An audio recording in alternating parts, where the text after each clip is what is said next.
গভীর রাতে যখন সবাই ঘুমে তখন হঠাৎই ঘরে আগুন। দাউ দাউ করে জ্বলতে থাকা আগুন থেকে বাঁচতে বের হতে গিয়ে সবাই টের পান দরজা বাইরে থেকে আটকে দেয়া।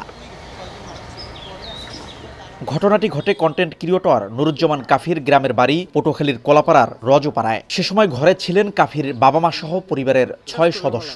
তবে ভাগ্যক্রমে অক্ষত অবস্থায় বের হতে পারেন সবাই। হত্যার উদ্দেশ্যেই আগুন লাগিয়ে দেওয়া হয়েছে বলে অভিযোগ ভুক্তভোগীদের। দেখেই আতঙ্ক হয়ে গেছে, দৌড়ে সামনের দরজায় গেছি, দরজার লাটটা খুলছি, খুললে যখন টানতেছি তখন দরজা আসে না, সিনের দড়ির দিয়ে বান্ধা। ঘরের পাশে বোধহয় পেট্রোল বা কোনো পাউডার ছড়ানো ছিটানো ছিল, সেক্ষেত্রে আগুন একাত্রেই ধরছে। তো ধরার পরে তারা ঘরের ভিতরে 6 জন ছিল। তো থাকার পরে তারা বের হতে পারছে না।